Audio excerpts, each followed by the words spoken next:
This is me earning tons of gems in Anime Defenders. Before I show you how I made so many gems, I'm going to go through 4 of the best gem farming methods within Update 2 and see which one is the best and the most efficient one out of the 4. So let's start with number 0, quest. Literally just do your quest. You have a lot of gems just waiting to be claimed within weekly, infinite, or even VIP if you want to spend that Robux. Now, before I start with number 1 through 4, am I going to recommend alt accounts? Yes, I am. Am I proud of it? No, I'm not. Now, with number 1, the AFK zone with free gems. So if we go up into the AFK lobby room, as a free-to-play player within 1 minute and 30 seconds,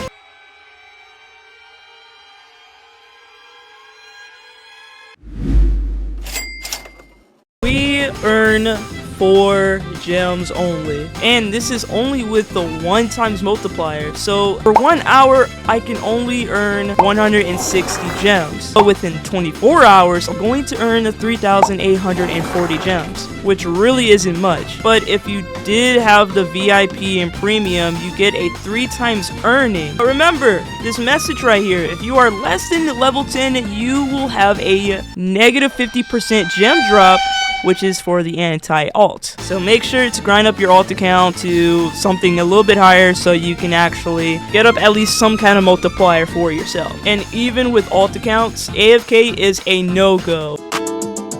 Now this is the place to be, bro. We're here with challenges. Everyone knows about challenges, and it's super easy. And from my experience within alt defenders, it's way more efficient having more than probably 4 alt accounts, completing each challenge earning you 30 gems, as you can see, and sometimes 130 for each account, and 30 plus more. And on top of that, you're also ridding of all the chances of getting the items that you can even sell for. Star Rift Purple is going for 50%, so you may not really get a certain star that's a 50% on one account, but you could get all of the other stars, excluding the dark one because you literally can't sell that one. But for any other account, depending if the game is going to reward you or not, that depends on luck, I think. But you can still get all of the stars, which does still count. So after completing a few challenges just now with one of my alt accounts, now I can trade away all of these risky dices, trade crystals from infinite, all these stars, extra frostbinds for gems, and I just made a load of profit just now. So you can keep doing this and keep doing this for really as long as you want. And there we go. I just added a bunch of more risky dices, stars, trait crystals, frostbinds, and well, really we're just gonna accept that.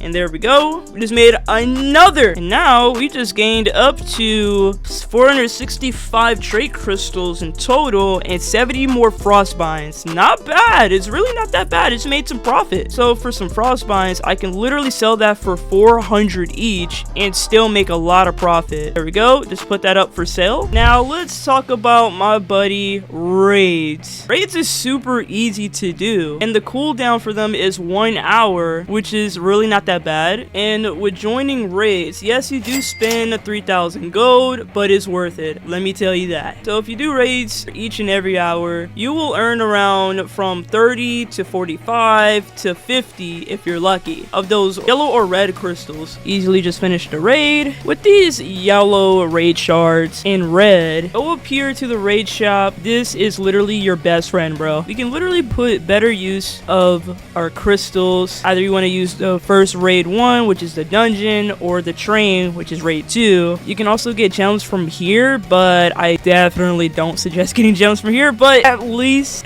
you'll be saving a lot more time. And then you can get your trait crystals or risky dice if you really need them. Frostbinds, oh my god, they're super good. So I strongly suggest buying, well, not just the trait crystals. You can buy those, that's optional, but mostly the frostbinds. And you could also go for the water swords master. It Imagine having those on multiple accounts, bro. You will literally be so rich. Also, if I'm lucky, I can literally only do 2 to 4 raids for each hour. So for free to play accounts such as myself and my alt account with 0 Robux spent as a free to play account, we're only limited to having 4 booth sales per 8 hours. So earning gems is a bit iffy, or you can sell them for trait crystals. Right now we have 69 frostbinds. We could trade them for, I think, 2 to 4 trait crystals each, I'm pretty sure. But remember, you can only buy 3 frostbinds for each hour. There's always going to be 3 in stock within the raid shop. And I think if I buy some right now, 1, 2, 3, go to the raid 1, I can still buy a lot more. So I can buy 1, 2, 3 as well. So there we go. I can go ahead and get 6 on one account. If I have already stocked up on some red crystals or some extra yellow crystals as well, with buying only 3 for each raid, you can probably earn 5,000 gems per account. But if you spent more than 1,000 Robux within the trading plaza, you can have 13 booth sales and you could actually earn around 48,000 gems for every 24 hours. So in a pretty populated server here with a bunch of players, that means we probably have a bunch of customers. Let me claim this booth real quick, and I'm gonna start selling my frostbinds for 400 each. There goes that. I'm selling 14 for 5,600. For each of these is literally 400. All right, and someone just bought it. Hey, we just made 5,000 gems. GG's, nice. Oh, there goes our first sale of the day. Just made it easily 5,000 gems, just like that. And there goes one of our boost sales down the drain because we're literally a free-to-play account. Don't worry, if you guys have been paying attention, everything resets within this time period, which sucks. I'm not gonna lie, it literally sucks, bro. Also, if you find this helping you guys out, leave a like and subscribe. So let me know how many gems have you made right after this video. I'm very curious. Number 4, we got the Tower of Eternity, bro. One of the newest game modes that just came out for update 2. Now see, I'm on floor 57, and if you guys can see here, we get some XP here and there.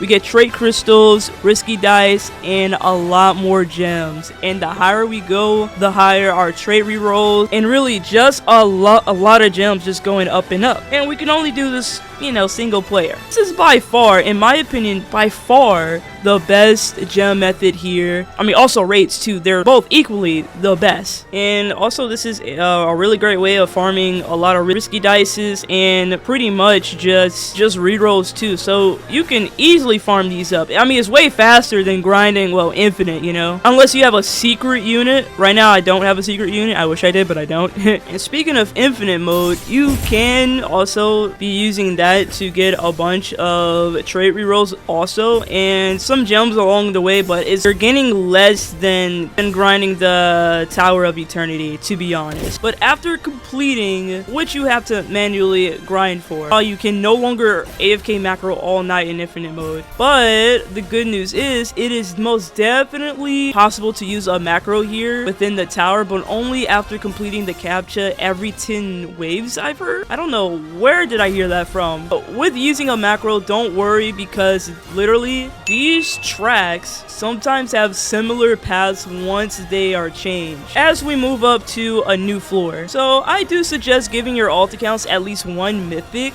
and hopefully you guys have hybrid units and shield breakers. And here's an example. Curse King, he's a hybrid, which means he can also rid off any flying units, plus the donut warrior. Sadly, I got Almighty on my boy, but things happen. So with having shield breakers, they're gonna be your best friend in the later waves, and you'll know what I mean. Just don't forget about those flying enemies, okay? And make sure you put down some units a bit. And I know I literally panicked here a little bit, and I wish I didn't, but make sure you guys put your units a bit close, and a tad bit close, but a little bit of distance where you can see your AoE or the reach of of your unit, but make sure not to do this. Never try to place your units really close because you're really just wasting all the extra space behind said unit. If I place him right here, yeah, all this space way over here, it's unused, but it can be used because the tracks will be changed, and who's to say that you can't really use the same position or placement once the tracks are moved. I suggest moving your camera like this,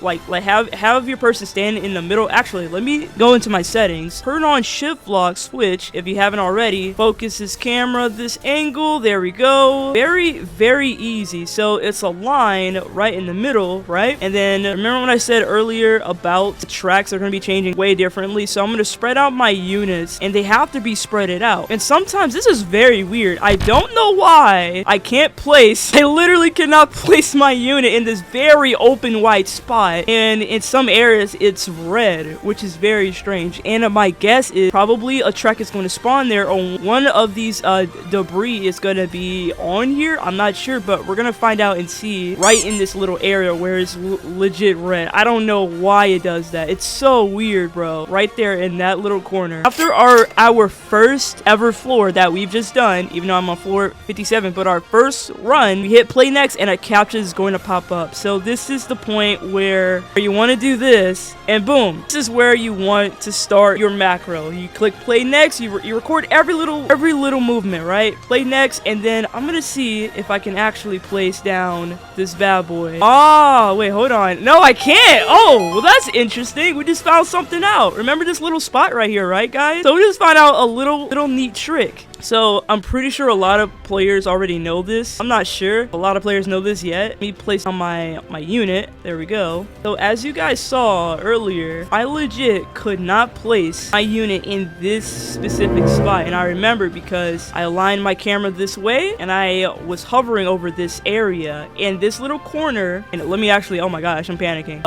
Okay, let me not waste time with that. I don't want to die. So in this little area, this little corner right here, this exact spot, I could not place it because it was red all over, and I'm not sure why. So I'm pretty sure in this area too is going to be another track. Snap. Wait, whoa, what am I doing? Oh gosh, let me place a unit right here. Definitely don't want to die in the middle of a video, bro. This is what I really mean by in a later waves. Yeah, you're gonna need shield breakers because a lot of these shielded enemies are gonna be coming around. So yeah, they're gonna be very tanky and you're gonna need them. You're gonna need to get rid of them quick and fast. So I'm really curious. So either this little red area is gonna be a track or a debris. Most likely a piece of debris is gonna spawn like right here. They most likely spawn in this little area. So I'm gonna move around my character. So he's not turning red right now. It's not turning red yet. What about here? About here? I wonder if that's just a bug. Oh, hey, a track is gonna be either a track or a piece of debris is gonna be right here. Yeah, okay, so we found red, even though it's in the open spot far away from some tracks that we can see right now. Okay, it's still red. Oh my god. Yeah, that's a track, because still going along. Yeah, that is very interesting. I never knew that. So we can see future blockways that would be in our way. Yeah, look at that. Yeah, what the heck? Okay, so this will be a track, and this, oh yeah, that's a track or that's a debris. Yeah, dude, look at that, bro. That is so long. So it's like this way. It's crazy, bro. Ain't no way. We just found like the easiest way to identify where a future track will be. So these are presets, bro. Yeah, right here too, bro. That's crazy. So these are already set in place. Even though we don't see them, we can see them with our, bro. They're gonna, oh my god, they're gonna nerf this, bro. They're gonna take away this option, dude. Yo, that's actually funny. And here's another tip I do want to point out. You guys notice that I have Skull Warrior with me. He has a really large AoE circle going on here, right? Which really helps out, especially in the Towers of Eternity. Make sure you bring a large AoE unit or somebody with big enough range. And I do suggest bringing in a Muscular Sorcerer or Natsu, which is the Dragon King. But if you don't have any of those, try using the Electric Cyborg. He's a starter legendary unit that you you can bring to the Tower of Eternity as a beginner. And he's also a hybrid as well as the Donut Warrior. And don't worry, you really won't need an Almighty Flame Dragon or Almighty Curse King to get to floor 100. So I do want to say with one account, and I strictly avoid grass, and AFK the Tower of Eternity with my macro, just getting 250 gems, 2 more trait crystals, 1 risky dice, play next, stand in the same spot, haven't moved, just keep placing all of my other units, blah blah blah. And was I right about this? Yes, I was. Yep, look at this. Oh my god, dude, it's really crazy how you can just predict where the next area or tracks would be. So even if you place like a dude like right in the middle of here, it still would be helpful, because you gotta bring somebody with a lot of range, bro. If you don't, then you're most likely to lose all your macroing. Since I finish a floor for like every 5 minutes or so, I earn like about 200 gems plus extra. Whilst we go up and up within the floors, divide that and we earn about 2,400 gems per hour. And within 24 hours, I can earn 57,600 gems. If I had 4 alt accounts, oh my god, guys, literally just for the whole entire day, 24 hours, everything totals up me earning 230,400 gems, bro. So remember, the more alt accounts you add into the Tower of Eternity, grind them up, give them mythics that could help them last longer